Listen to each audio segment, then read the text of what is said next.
آج کا یہ پروگرام جو کہ اسپرٹ آف عاشورہ کے نام سے منعقد کیا جا رہا ہے، یہ کرنے کی دو وجوہات تھیں۔ ایک وجہ تو واضح ہے، وہ یہ کہ مغرب الحرام ہے اور جو یہاں پہ حصول علم کے لیے آنے والے بچے ہیں ان کو یہ پتہ چلے کہ کربلا سے کس طریقے سے ہم نے تعلیمات حاصل کرنی ہے، کربلا سے کیا ہمیں سبق ملتا ہے۔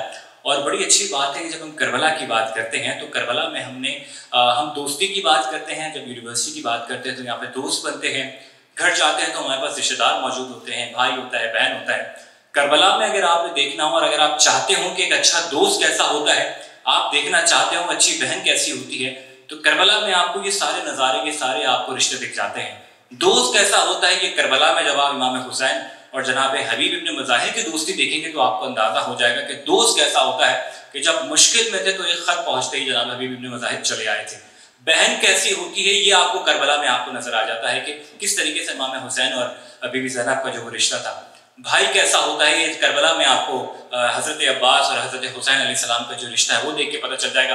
بیٹا کیسا ہونا چاہیے یہ آپ کو کربلا میں دیکھ کے مل جائے گا، اور بیٹی کیسی ہونی چاہیے، یہ سارے رشتے آپ کو کربلا سے مل جائیں گے کہ کون سا رشتہ کس طریقے سے ہونا چاہیے۔ ہمارے ساتھ تشریف فرما ہے علی جناب مولانا حسین مسعودی صاحب تشریف فرما ہے۔ آقا ہمارے ساتھ جو ہماری حج ٹرانسمیشن ہوتی ہے اس میں ہمارے ساتھ بھی شامل رہتے ہیں، پوڈ کاسٹ کی بات کی گئی تو اس میں بھی ہمارے ساتھ شامل رہے، اور ہماری خوش نصیبی ہے کہ آپ ہماری ایک گزارش پہ یہاں پہ تشریف لے آئے، اور ایک اور خوش قسمتی یہ ہے کہ جو آپ کے فرزند ہیں وہ بھی ہمارے اس ادارے میں جو ہے وہ طالب علم ہیں، اور مہدی مسعودی صاحب بھی ہمارے ساتھ یہاں پہ اس ادارے کا حصہ ہے، اور آپ ہی کے ساتھ تشریف فرما ہیں ہمارے بڑے عزیز، بڑے اچھے دوست، اور انتہائی خوبصورت انشاءاللہ بیان فرمائیں گے۔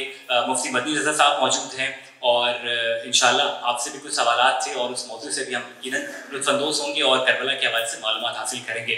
ہماری خوش قسمتی ہے کہ ہمارے ساتھ گرینوش یونیورسٹی کا ایک اور ایسا چمکتا ستارہ جس نے نہ صرف پاکستان بلکہ دنیا بھر میں جو ہے وہ نہ صرف ادارے کا نام روشن کیا بلکہ پاکستان کا نام روشن کرنے کا بھی اعزاز حاصل ہے۔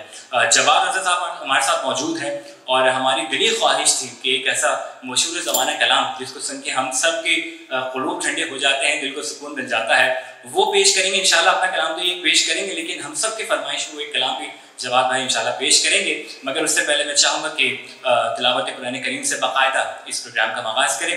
گزارش کروں گا تلاوت قرآن کریم کے لیے جناب مفتی مدنی رضا صاحب سے کہ تلاوت قرآن کریم سے باقاعدہ اس پروگرام کا آغاز کیجیے۔ اعوذ باللہ من الشیطان الرجیم، بسم اللہ الرحمن الرحیم،